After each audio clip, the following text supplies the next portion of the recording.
Hey y'all, it's Bo Brotherton with Better Together Life and the Shed to House Facebook group. We are a suburban family that was able to quit the rat race and return to the land. And definitely the main thing that made it possible for us to be able to return to the land was that we converted an 800 square foot shed into our full-time home. And down here in Texas, y'all know that we have to have air conditioning. Which is why today I'm going over everything about our DIY Mr. Cool mini split here in our tiny house studio. All right, so this is not gonna be a how to install this DIY Mr. Cool unit. There's a lot of guys out there doing the DIY install videos, but I did record the entire process and I'm gonna put a link down below. You don't have to give an email, you don't have to do anything. It's just an unlisted video here on YouTube. It got a little bit long, and so if you want that, then you can go hit the video, put it in a playlist for later if you want something like that to get a different perspective. But today I wanna add more value to you guys and our channel by really giving a full overview of these Mr. Cool units and not only the DIY version. Now, this video is sponsored by Mr. Cool in the sense that they sent us the DIY unit for our shed to studio. We have not gotten paid anything more than the unit. So I am able to give a very honest opinion of this unit compared to our non-DIY Mr. Cool mini splits for our main shed to house. So I know that I can give a very good overview of the non-DIY units versus the DIY units. And I'll just say this straight out. The DIY units are bad mama jammas. Like, no joke. We love them and we sort of would love to replace all of our other units with these new ones. We're not going to do that, but it would be really cool. This is so much more useful space now. I wish that there was like Cool-O-Vision, Feel-O-Vision. Like, I wish you could feel. We're in Feel-O-Vision? Okay, so what do you need to know before you decide to buy a DIY Mr. Cool mini split? Here we go. Number one is that these units both cool and heat with electricity. Maybe I'm wrong and I need to do a little bit more research, but if these units, they definitely will not ever run off of propane. Now, maybe there's a natural gas unit out there. I'm not sure, but I'm pretty sure that they only run on electric, which means that, I mean, everybody's going to be cooling their homes or their buildings with electricity, but a lot of people, they're able to save money in the winter and heat off of some sort of propane or gas. That's what we had in suburbia, is we had natural gas. We always saw our electric bill go way down and our gas bill just go a little bit up. But I wouldn't let that scare you. These units are extremely efficient, especially whenever you have really good insulation. They will cool a space like that. And then for us, we have closed cell spray foam all in this studio. And my goodness, this is always our favorite place to be. It is perfectly climate controlled. It just always feels amazing in here. We're just going to be seeing less of each other now. Because we're just, well. No, we'll just see more of each other in here. All right, so the second thing that you need to know before you buy one of these DIY units is that these DIY units are basically idiot proof. They're like Bo idiot proof. Like they're so idiot proof. I cannot believe how easy it was to install these. Now, I can say that they were super easy to install with a caveat that I didn't know that they were going to be as easy to install before we ended up installing them. So I did hire a friend of ours who is an HVAC licensed contractor, just because I didn't have time. Like, we're just super busy, and so I need to be able to outsource some things. So I wanted to be able to do this in one day versus it taking me a couple of days. So I ended up hiring someone out, but it ended up going so easy that this install only took half a day. So I changed the camera angle because I wanted you to be able to see all of the line set connectors in here this is where all the magic is. This is where all the DIY part of it, you know, comes into play, is connecting the line set to the indoor unit. Y'all, oh my goodness, it actually took us longer, a little bit longer, because my friend who does this for a living has never seen this, and it took him like 5 or 10 minutes to really think about this and make sure that this is right, because it was so easy. He was used to what's called flaring the lines and doing all this extra work and filling the line set with charge, with Freon. I'm not sure what it is, but it's that he called it the charge. It was all done. All you gotta do is just take a couple of crescent wrenches and tighten them on, and it's all done. Which about a year ago, I remember talking to Ben Holler at the Holler Homestead, and he was saying that it was a pain in the butt for him to install his unit because he did not go with the Mr. Cool. He definitely didn't do the DIY. I don't think he did Mr. Cool at all anyway. But he was talking about all of the extra tools and expenses that he had to buy in order to install this himself. I haven't asked him this direct question of, I wonder if the tools and the time that he put into it, if he would have thought that it might have just been more beneficial to just buy the DIY unit. And it seems like that would have been a faster way to use his time and money, is just getting the Mr. Cool DIY. Okay, number 3, this one makes me feel really stupid. I feel dumb. All the hate comments down below. You must read all of the instructions. If there was a mess up in our installation, it was that I hired a pro, and the pro knew exactly what he was doing. He's done so many of these, but he didn't read the instructions because he hasn't ever done this one before. So we were just kind of going through it, and it just kept on going, and the next thing we knew, we'd never read all of the instructions. And if we would have read the instructions, that meant that we would have found the last little box that was sent in the shipment, and we wouldn't have missed all of the cool stuff that they sent. They sent all of these like tools that we did need for this job. This is the good thing, is it actually gives me a excuse to highlight all the tools that they send. So they send you 2 crescent wrenches that you do need for installing these. This is what you use, and you tighten them up. My buddy had these, so this was not a big deal. But it has this cool like little toolbox, which I actually liked. It's really neat. But one thing that we kind of messed up with is my buddy did not have the proper hole saw to be able to cut the hole. So this one is a little bit smaller. It does call for a 3.5 inch hole. He didn't have a 3.5 inch hole saw with him. He forgot it.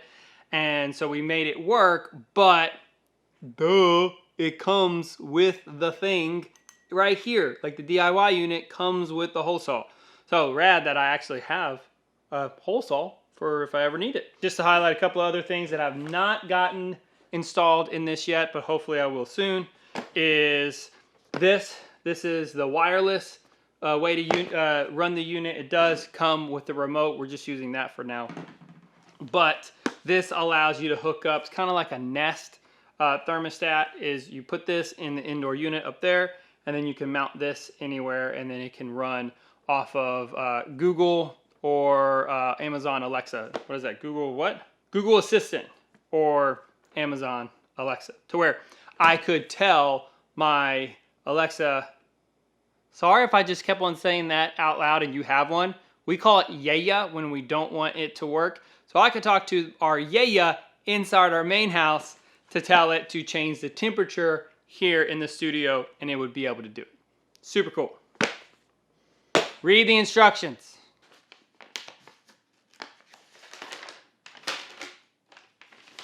That was number 4. You need to know that it comes with this awesome wireless kit stuff that I think is awesome. Haven't worked it yet. I'll update you whenever I do install these. But it comes with this. It's a couple months until we're in the like triple digits, but right now we're about to hit 90 in the next week. Number 5.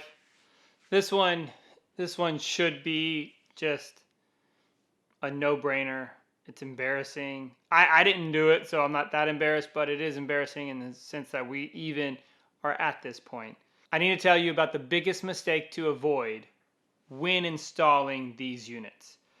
So long story, we hired, whenever we were building the main shed to house and we installed these, I had a different contractor come and do this, and the guy was horrible. Like, I try not to speak negative about an individual person because I try to be a good Christian. I don't know, but this was the dumbest thing that I just cannot believe that someone who calls himself a professional did something this stupid.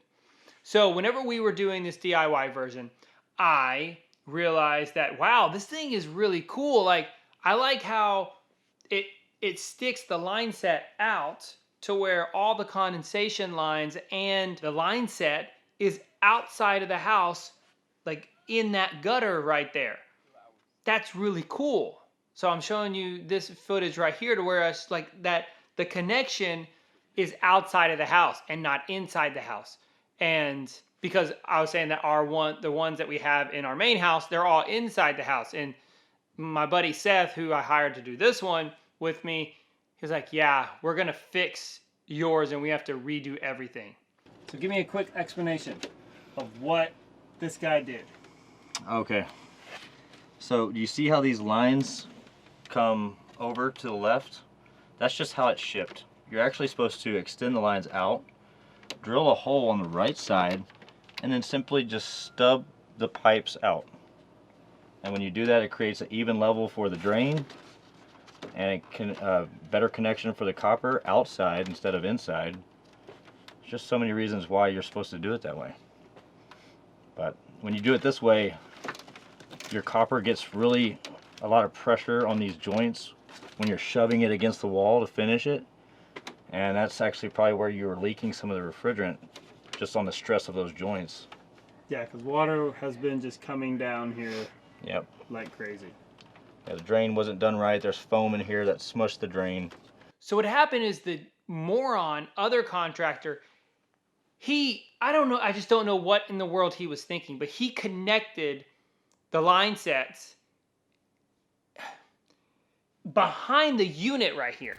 So like, it's right there. He was connecting it behind the thing versus outside of the house. So we have been having water issues coming into the house because I don't even think he could even get it tightened very well. The Freon was running low, so we would have to have someone come and do that. So we weren't getting heat and we weren't getting AC off and on. But worse is during the summer, whenever all the condensation is that we would have the condensation drip over into our house. It is a nightmare. I cannot believe that we had to do that for 2 years. I'm very grateful that we redid it. But the only downside is now we have like 2 external holes in our house that we had to patch up. Lord, let it not be a huge issue in the future because it sucks. It really does. So do not do that. Know that what you have to do is you have to take that where you take the indoor unit right here, you take it out of the box and you drill your hole in the right spot because the other guy drilled it in the other spot. So stupid. But you take that line set and you bend it and you stick that out of the house, out of the building, and then you go down. Nobody would ever think to not do it that way. But the moron who did our other one did it that way. Don't make that mistake. Even Seth was like, okay, wow, this is pretty easy. You were like, Yeah. you might Like not less need work. a pro. yeah, it's less work for sure. I mean, this took me half the time I thought. I was like, man, you guys are almost through. It took me more time almost to load my van, it feels like. Number 6, I need to be brutally honest. Yes, they do sell the unit as DIY, but you're gonna have to figure out the electric. With these units, I would not have probably ever felt comfortable with running the electric for one of these units. And I have seen other YouTubers who are excited about doing most of the work for the DIY unit, but then they hire an electrician to hook everything up to their main breaker panel. Now, I did have the benefit of, I had the forethought whenever we had the studio, and the main house as well, is we installed the disconnects over there. So it was really easy to connect it there because it was already done whenever we got the buildings. What Seth had to do with hooking everything up, I think I would have been hiring him anyway to hook up the electrical. But besides that, like attaching these line sets right here, ooh, that's nice and chilly. Right here, I could have done this. I could have done everything in this install except the electric. There's no way I would have done that. My goodness, this thing is cool. So cute. There, you can see it. You can't feel it, but then you can see the wind, and it's so cold.